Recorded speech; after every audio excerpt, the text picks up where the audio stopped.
See, we want to confine God to when we want God to show up. God, if you show up Sunday, man, I really like the rapture is going to happen like at 11:25. Right? That's that. Some of us are like living our lives betting on it and gambling that the rapture is going to happen on Sunday morning. Bad bet. Bad bet. The truth is, she doesn't get up until her heart pounded. Not at the drawing, not at the knocking, not at the leading. Imagine, guys, if you were trying to. Now, guys, I'm going to be real with you. I'm going to be honest with you. If you come home from work and you don't say a word to your wife, you burp out loud at dinner, you watch TV for 3 hours, and then all of a sudden you think you Brad Pitt in your tighty whities, ain't happening. Ain't happening. But that's not what's going on here. Because ladies, if it's date night and he calls you his dove, his darling, his flawless, first of all, you're going to think you're married to somebody else. You're going to think it's an imposter. Brings you flowers, but you still are like, well, that's nice. I'm going to watch Baby Yoda. Right? Way too full of yourself. But that's what we do to God. He speaks to us. He draws us. He shows up even with all the junk that we've been up to.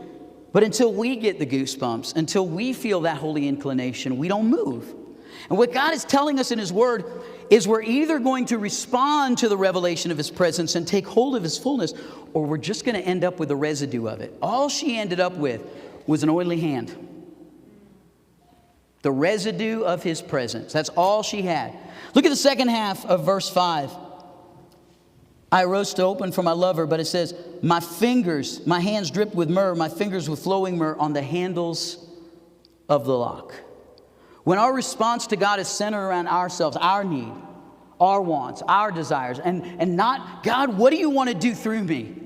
What is the need in this situation? How can I bless the people around me in my home, in my marriage, in my church, in my community? How can I be a vessel through which you bless the people around me and not me? Look, I get it. When we start out, we have this kind of idea that God is going to bless us, and He does. But at some point, that's why Hebrews 5 and into 6 says, though by this time you ought to be teachers, you need somebody to teach you the elemental truths of God's Word. You need milk, not solid food. You should have progressed, and you didn't move.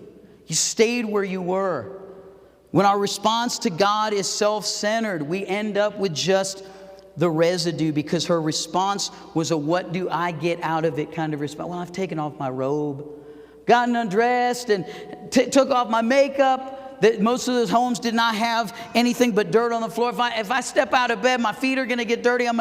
It's all about this immature, me-centered idea of love. And she doesn't end up holding her love. All she has at the end of the story is the residue of His presence. And that's where a lot of Christians are ending up in this generation.